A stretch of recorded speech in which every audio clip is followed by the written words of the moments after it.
Caregivers Progress, Energy Management for Dementia Caregivers. Caregivers Progress is a parable about energy management, a lesson that I learned in caring for and managing my mother Betty's physical and cognitive energy. Martha, because I'm very, very tired.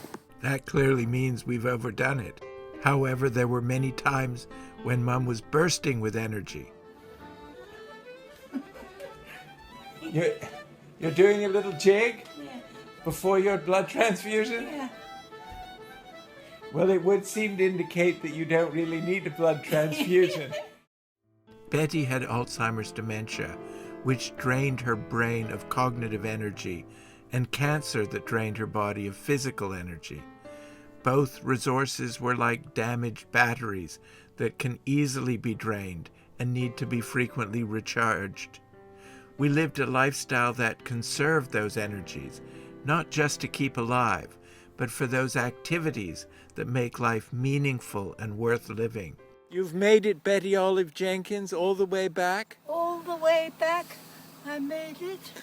And have you had a good time, Betty Olive Jenkins? I had a good time, my Marky. The best time I've ever had, my Marky. We had to live within these ever-changing limits. How each of us as caregivers utilize these diminishing resources plays a critical role in helping our loved ones thrive with dementia or cancer. In the early days of our outings, Mum and I had a place that was like a pilgrimage site for us, the Brickworks Quarry in Toronto. The layout of the Brickworks was not unlike the map of the journey Christian and Christiana took in John Bunyan's classic Pilgrim's Progress. Like Bunyan's allegorical tale, Mum and I are also escaping the city of destruction and on our way to our own version of the celestial city. To get there, we would cross over the Slough of Despond. Never was a place more aptly named.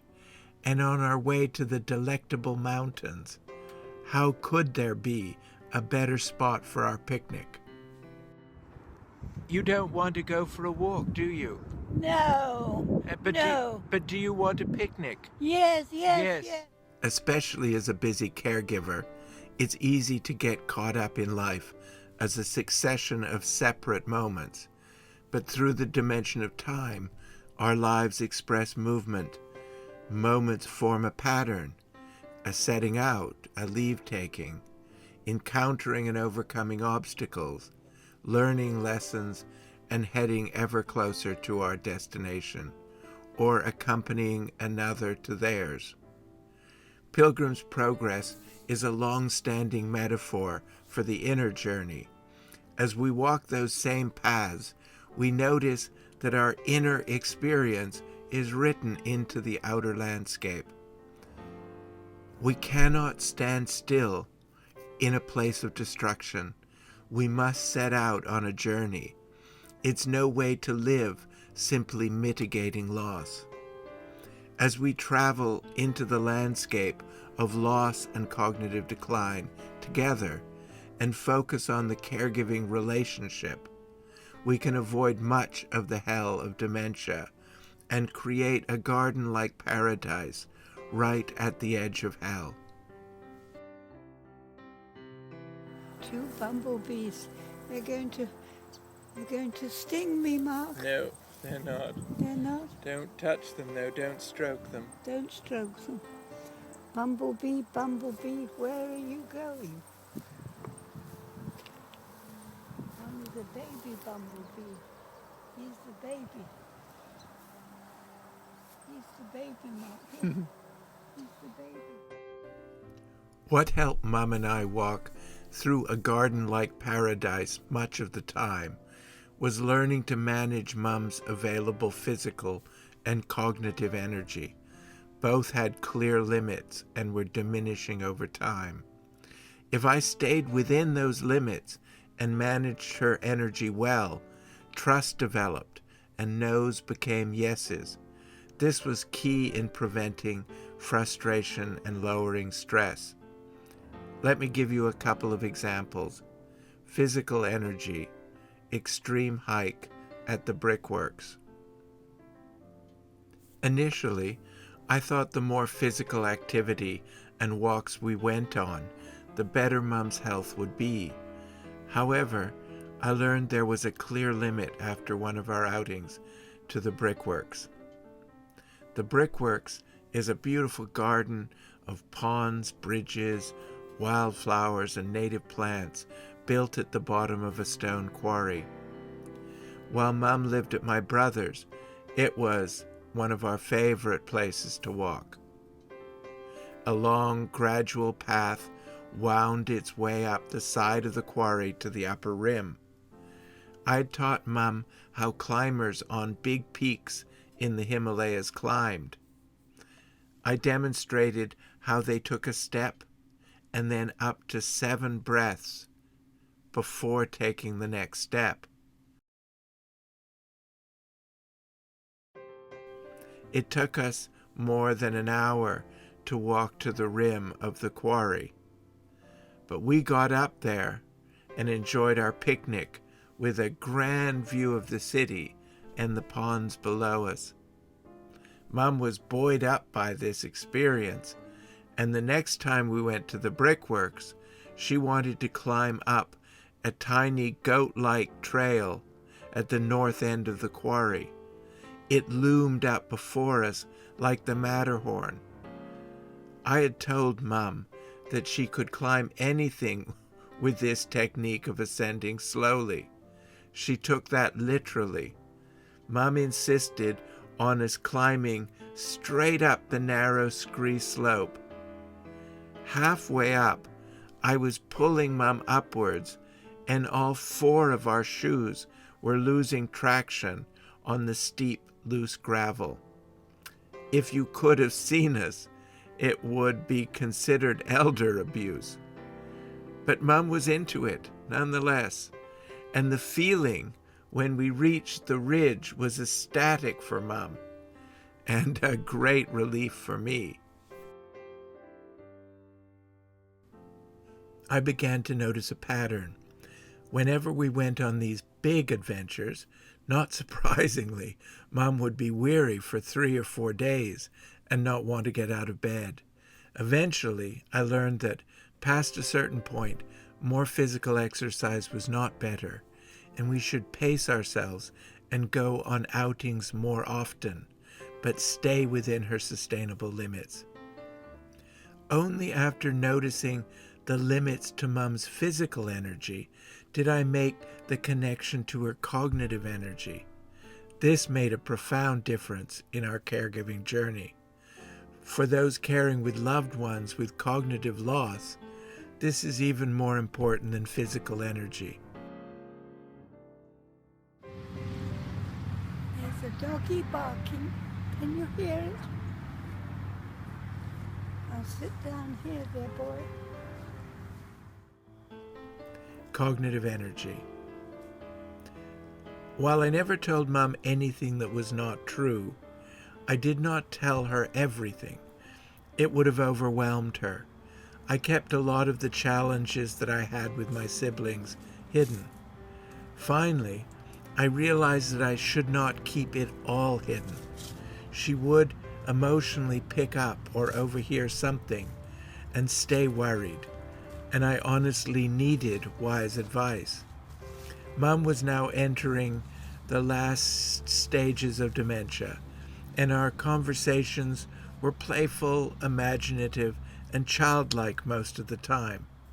I'd kept this growing conflict hidden for years. I sat Mum down and said I had something important to talk to her about. I kept it very succinct. Mum spoke to me from a profound place of wisdom for about 5 minutes, like she didn't have Alzheimer's dementia. Her insights were remarkable, and they did offer real solace. Afterwards, she went to bed for 7 days and only got out of bed to eat and go potty. The effort to be an adult and give wise advice was like an Everest for her. I'm still amazed that she could find a way. I saw why spending so much time in childlike play and imagination was important, and not only a manifestation of dementia, but a profound adaptation. Childlike play and imagination were not only fun and participatory, they were cognitive energy-saving strategies. For a few minutes. I love you, Marky. I love you, Mum. I love you. You're such a beautiful son to your mother. And she's such a silly old booby. You're such a silly old booby, is your mother. Not at all, Ma. She's one of the cleverest people I know. Playfulness or childishness was not only a way to conserve energy while enjoying life, as important as that was, there was another no less important reason. When we're playful together, those that we care for know that they're not being a burden to us, not to mention that our own burdens are being lifted by play. Think of the energy kids save. One moment they're having the time of their life, and the next they're in despair and wailing as though the world is ending, without the need to regulate or use executive control. Kids and elders get to be in the moment and not expend energy with norms and rules of acceptable behavior. See if you can remember just how good that was. If we want our elders with dementia to conserve physical and especially cognitive energy, then let's not be so ready to rein them in. Let them be, and enjoy the performance if you can, so that they can have the cognitive energy for what makes life worth living. Often as busy caregivers with multiple responsibilities, the problem's not always with the elders. It's how we can learn to play again. As busy adults, we've lost the ability, and it's the last thing we think of doing. Yet we'll never stay on the path to awe or reach the celestial city without learning to play in the midst of a storm, dance on the edge of a cliff, or relax when everything is making us freeze up. We can relax in the midst of anything. It may take practice, but we can do it. Push me so I can get higher. Oh, it's lovely, Mark. It's such fun being with you. You don't mind how stupid I am. Don't even call me stupid. It's not easy for our loved ones to stop defining themselves by their cognitive abilities, and for us to let go of our cognitive expectations that we place upon them, and accept their ever-changing selves. This supports them to hang on to their personhood and an identity not defined by their cognitive abilities. What better way to end our journey to awe and wonder, the celestial city, or simply an outing to the brickworks, than in a state of playfulness? You ready? Yes, I think so. I nearly didn't catch it. Once more? Once